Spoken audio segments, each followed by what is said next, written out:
시청자 여러분 안녕하십니까. 이영풍 TV입니다. 지금 민주당 전당대회, 조국당의 전당대회 이 보고 있으면 참 이 어처구니가 없습니다. 지금 그 득표율 이런 거 보면 뭐 어차피 어대명, 어차피 민주당 당대표는 이재명, 그리고 어대조죠. 어대조, 어차피 조국당 당대표는 조국, 이런 식으로 이미 저 판가름이 나고 있습니다. 이 상세한 뭐 득표율, 투표율 이런 건 제가 조금 이따 말씀드리고, 여기에 대해서 김두관 민주당 전 장관이자 또 전 의원이죠. 김두관 씨가 한 이야기를 한번 제가 먼저 소개해 드리겠습니다. 김두관 후보 이번에 그 민주당 당대표로 나왔습니다. 페이북에 올린 글에서 이런 이야기를 해요. 지역 순회 합동 연설회에 대해서 번개불에 콩 구워 먹듯 이렇게 합동 연설회를 하는 것은 과연 누구를 위한 것이냐? 비행기 표를 끊고 기차편을 알아보고 지역 동지들과 눈 마주치며 밥 한 끼 제대로 먹을 시간 없이 11명의 당대표 최고위원 후보자와 수행원 등 수백 명이 끌려다니는 일정이다. 우리가 메뚜기냐? 우리가 메뚜기냐? 우리 민주당 당원과 뭐 여러 의원들이 메뚜기냐? 뭐 이렇게 정말 한탄하고 있습니다. 또 이번 합동 연설회가 연예인이 자신이 초대한 게스트와 함께하는 팬클럽 행사장을 보는 듯 한 사람을 위한, 한 사람이 누구죠? 이재명이죠. 뭐 한 사람을 위한 형식적 행사에 지나지 않는다. 어떤 식으로 바꾸어도 지금의 민주당 전당대회보다는 나을 것이다. 이렇게 혹평하고 있습니다. 내부에서 나오는 소리니까 뭐 정확하다고 봐야 되겠죠. 또 특히 김두관 후보는 소통도 판단도 필요 없이 연설도 듣기 전 표만 찍는 기계로 당원을 취급하고 있다. 민주주의를 판매하는 행위는 민주당답지 않다. 민주당에 지금 민주가 없습니다. 이게 후보 합동 연설의 전날부터 권리 당원들의 온라인 투표를 시작해서 연설 종료, 연설이 끝나고 20분 뒤에 마감, 발표하는 현재 방식에 문제가 있다 이겁니다. 자, 그래서 김두관 후보는 민주당을 향해서 집단 지성이 아니라 집단 쓰레기로 변한 집단은 정권을 잡을 수도 없고 잡아서도 안 된다. 본인인 김두관은 민주당에 과연 민주주의가 있는가? 라는 국민의 오랜 물음에 답을 드리는 대표가 되고 싶다. 이렇게 전했습니다. 자, 이재명 후보 그 전날 대구 경북 합동 연설회가 끝나자 기자들과 만난 자리에서 기자들이 90%가 넘는 득표율이 북한 김정은에 견줄만 하다, 견줄 법하다는 국민의 비판에 대해서, 국민의힘 비판에 대해서 뭐라고 했는지 아세요? 부러워서 하는 말 아니겠나? 이렇게 했다는 겁니다. 부러워서 하는 말 아니겠나? 야, 자, 그리고 지금 이 전당대회 득표율과 뭐 투표율 이런 걸 먼저 살펴보겠습니다. 그리고 최고위원들의 어떤 발언도 좀 문제가 있는데 한번 살펴보겠습니다. 오늘 조선일보 사설에 이렇게 났습니다.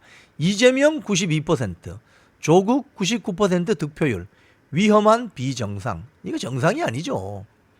어떻게 한 특정 후보가 90% 이상 득표할 수 있습니까?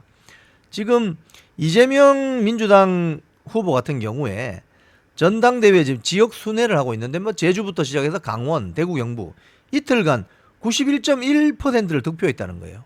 이게 말이 안 되죠, 이거.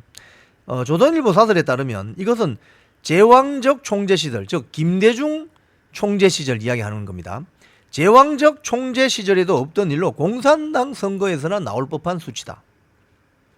그리고 대통령 탄핵을 외쳐온 정봉주 전 의원이 최고위원 지금 1등을 하고 있습니다. 다른 후보자들도 뭐 이재명의 수석 변호인, 집권 플랜 본부장, 호위무사를 자처하면서 친명 경쟁을 벌이고 있다. 자, 이건 이재명 1인 정당이 되어버렸다. 이재명 전 대표에게 걸림돌이 되거나 다른 목소리를 내면 극성 지지층인 개딸 세력에 찍혀서 문자폭탄 받고 정치 생명까지 위협받는다. 이게 지금 70년 역사를 가진 민주당의 현실인가? 민주정당이라고 하기 힘들다. 뭐 이런 비판의 사설을 내고 있습니다. 특히 이제 민주당은 이재명 전 대표의 방탄 국회 사법 리스크를 줄이기 위해서 또 그리고 윤석열 대통령 탄핵을 위한 입법 폭주에만 매달리고 있다고 해도 과언이 아니다.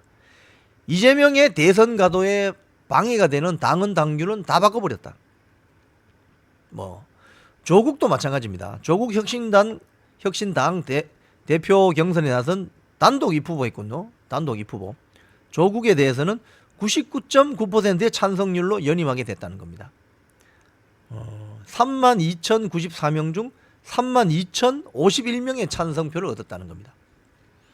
99.9%의 득표는 북한식 선거를 연상케 한다. 이렇게 조선일보는 비판하고 있습니다. 지금 여기 이제 최고위원회 입후보한 후보들도 좀 문제가 있어요. 특히 이거 정봉주 전 의원이죠. 지금 정봉주 전 의원은 이번에 총선 과정에서 공천 과정에서 탈락한 사람입니다. 정봉주 전 의원은 경기 동부연합 세력이 좀 활개를 쳤던 한국외대 총학생회장 출신입니다.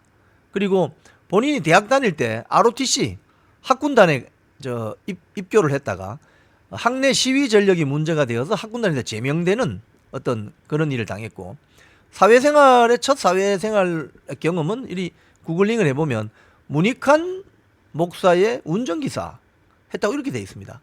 자, 그런 어떤 정봉주는 망언으로 아주 무리를 빚은 바 있죠. 지난 박근혜 정권 때인 것 같은데요. 휴전선에서 목함 지뢰 사건이 터져서 이를 당시 휴전선 경계 근무를 하던 우리 부사관이 발목이 날아가 버리는 이런 참 안타까운 일을 겪었습니다. 근데 그때 뭐라고 망언을 했느냐? 그 사람들에게 목함 지뢰 사건 당한 사람들에게 목발을 사주자. 뭐 이런 어떤 망언을 한 사람입니다. 어떻게 이런 자가 대학 시절에 ROTC 장교 소위 말해서 계급장 소위 달고 휴전선 나가서 지킬 수 있는 ROTC 후보생으로 학군단 후보생으로 어떻게 입교를 할 수 있었던지 이게 참 의문입니다. 의문. 뭐 그 외에도 뭐 여러 가지 어떤 망언과 어떤 극행이 있어서 이런 사람이 어떻게 민주당 최고위원 지금 1등을 달리고 있느냐. 정말 이해하기 힘든. 근데 이런 어떤 현상 뒤에는 뭐가 있느냐. 뒷배가 누구냐는 거예요. 극성 팬덤 정치 세력이라고 할 수 있는 개딸들이 있는 것이죠. 이 개딸들이 돌아다니면서 자기들과 생각이 다르거나 자기들에게 저항하는 국회의원 또는 정치인이 있으면은 떼거리로 몰려가서 문자 폭탄 날리고 뭐 지구당 사무실로 전화해서 위협하고 이러니까 민주당의 정치인들이 살아남을 방법이 없는 거예요. 이 개딸 정치, 팬덤 정치 세력 때문에. 이 팬덤 개딸 정치 세력에 대해서는 한 번 더 연구가 필요하지만 지금 민주당이 이재명을 결사옹이, 북한식 용어입니다. 이거는 결사옹이 하려는 이런 개딸 팬덤 정치 세력 때문에 완전 민주자가 날아가 버리는 이재명 1인 사당화된 상태에서 벌어지는 이 전당대회. 이거 거의 조선노동당을 연상케 하는, 북조선 노동당 있죠? 조선노동당을 연상케 하는, 조국당도 마찬가지입니다. 이런 정당이 어떻게 대한민국 국민들의 혈세인 국가 보조금을 받아가면서 정치 활동을 버젓이 할 수 있느냐. 이런 근본적인 의문이 들게 되는 그런 전당대회 모습이라고 할 수 있죠. 지금까지 이영풍TV였습니다.